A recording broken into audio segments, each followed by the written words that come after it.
Hello everyone, it's clayrammage. Welcome to my channel.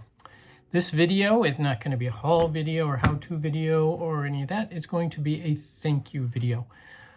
Just celebrating my 1-year anniversary of this YouTube channel. That is amazing. And I just have to say thank you to all of you who have made it possible by, number one, subscribing to our channel, number two, watching our videos, and then all of your comments and thumbs up, even a few thumbs down, and that's okay. We're good with that. But yes, you've made our world a little brighter with your comments and your input, and you're watching our videos. You know, it's hard to believe that it's already been 1 year since I ran into Nicole Northgarden at the Goodwill outlet stores, commonly known as the bins. And one of the first things she said to me is, "You need to start a YouTube channel." And I was like, okay.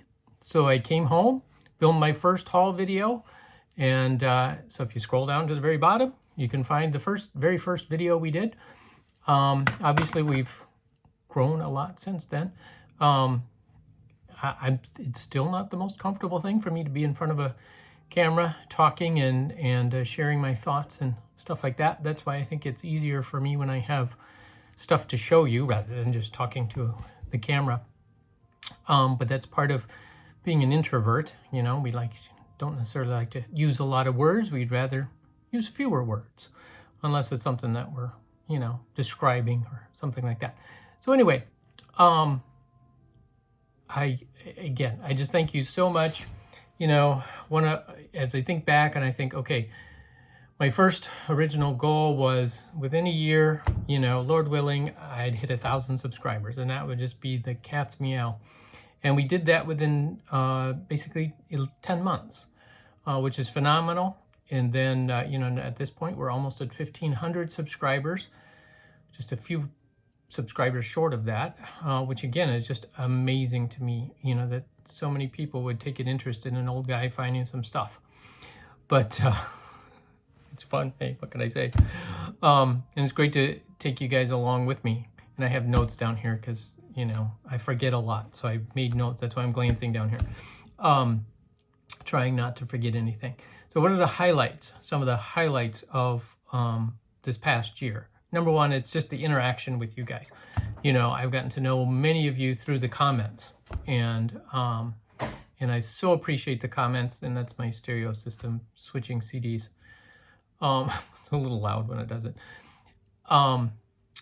But yes, and that's just, expanding, our circle of friends and acquaintances has been awesome. And what's amazed us, is one of the things I talk about in our videos are our backpacks for the homeless program that we do. It's just something Cindy and I do on a personal level, making up these backpacks. And I'm just so grateful for those of you, our viewers and our friends, who have been sending us supplies for those backpacks.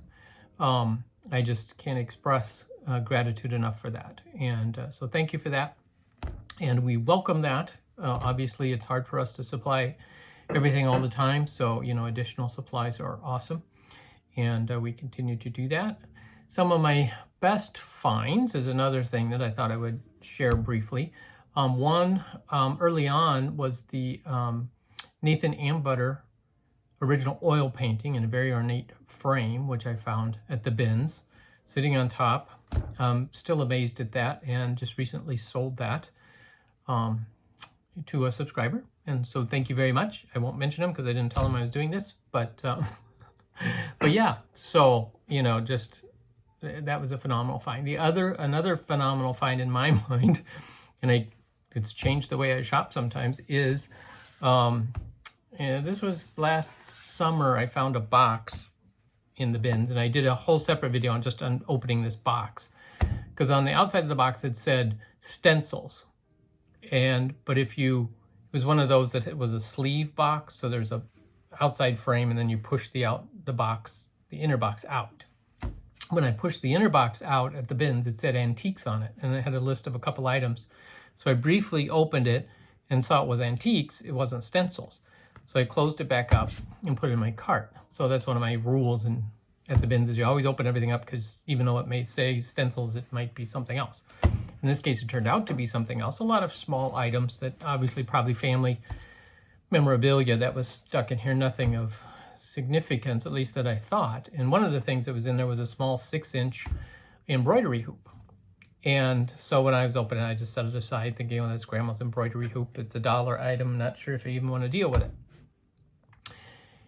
So then after I got through all the other stuff and, you know, thought that, oh, that's all good. You know, I can make some money off of this. Not big money. But then I thought, well, let me take one more look at this hoop because it had a rotary dial on it. It wasn't like the little screw for most embroidery hoops. And it was felt lined. So that told me it was a little better quality. And it had the name on the dial was Queen. So I did a quick look up on eBay and I was like, there's one that just sold for $200. I was like, what? And another one, you know, similar, more, and I can't remember exactly now, but you know, somewhere in the $250 range. I was like, what? That's pretty crazy. So I looked it over really good. It was in perfect shape. The felt was not moth-eaten. It wasn't dented. It was as fresh as could be, because that seemed to be one of the things people were concerned about. And then the wood was in perfect shape too. I was like, wow, this is pretty good. So I'll throw it out there and list it for $250. So I listed it on eBay for $250, sold it within a week. What makes these embroidery hoops special and so valuable? I have no idea. But now when I go to a thrift store, I go to their craft section and look at their embroidery hoops to see if there's a little Queen embroidery hoop. So yeah, so that was definitely something that I learned, that I had no idea that embroidery hoops could be of significant value. Another thing I just recently picked up, a couple weeks ago, you saw my video on this H.H. Scott stereo amplifier that I paid 99 cents for electronics at the bins. And it was very heavy. And so I brought it home and thought, I need to get this listed and out of my way. Because again, this is my office that you see here. This is what I have to work out of. I don't have a garage, you know, because we're in a condo building. So I don't have any space other than this, and my closet is where I store my stuff, which is not a very big closet. So I have to move things quickly. That's my philosophy on reselling, is it's in and out the door as fast as possible. I'm not out for top dollar. I'm out for quick turnaround. So anyway, so the next day I put that stereo amplifier out on Facebook Marketplace. I sold it within 15 minutes for $99. So that's 100 times your money in, let's say, half an hour, all total, by the time I, you know, text him and arranged for pickup and all that kind of stuff. That's good money. I can't complain at making that kind of money. And so when he picked it up, he actually gave me a $100 bill and says, don't give me $1 back. I was like, okay. So that paid for it. So I really made $99 exactly on it. So it's kind of cool. And then, of course, the other amazing thing to me is how much sterling silver I have found at the bins, you know, from candlesticks, you know, 8-inch candlesticks, sterling silver, to tons of jewelry. I can't tell you how much jewelry I've found that's been sterling silver in the bins. I still have a lot of it too. Actually, I've got a big stash that I've been holding on to. I haven't been wanting to get rid of the sterling silver. So yeah, so that's just kind of been piling up there. But that's okay. You know, I love sterling silver and I love polishing it. I don't know why. Polishing silver to me is a very relaxing thing. And for many people, I know it's the reason they hate silver, is because they hate having to deal with it, polish it, and to keep it clean and stored properly and all that. But I just love the transformation process of taking a tarnished piece of silver and making it shine and look beautiful. And I know some people don't like their stuff polished. They want the old brass items to look old and brassy. I like things to look shiny and newer as opposed to aged. Well, of course, it depends on what it is, but my silver especially. I love silver when it's shiny. So yeah, so those are probably some of the highlights of the finds that we've documented on this channel over the last year. Some of the other items that we found, not at the Goodwill bins, the majority of our stuff's from the bins, but I did find, on another video, I talked about a Harlan Black pieces of pottery. There were two of them. There was a bowl and a vase, a small vase, that I picked up at an estate sale for like $8 for both, no, $9 for both of them. One was $5, one was $4. Sold them again within minutes of listing them. After I got home, I sold both. I sold them as a lot. And I listed them separately, but sold them as a lot for $400 for both pieces. So that's really my largest dollar amount for one sale that I've done in the last year. We're working on some others that hopefully will be larger, but that's been it so far. But sometimes with the higher dollar items, it takes longer to sell, and you have to be patient, depending upon what it is. So that's fun. And let's see. So that's kind of a recap of the last year in our channel. Look forward to the next year as we learn and improve our video skills. I know some of you have been asking about thrift alongs, and if I do those, I was out at a thrift store this morning trying to do some thrift video while I'm in the store, and honestly, it's just hard for me. It's awkward. I don't know why, but to try to film, carry a camera, not run into people, and pay attention to what I'm looking at, it's just hard for my wee little brain.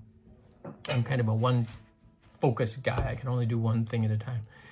But we'll continue to work at it and see if we can improve. My wife and I, when we go to the bins, we've talked about having her film while I'm searching. We just get so engrossed we forget to do that.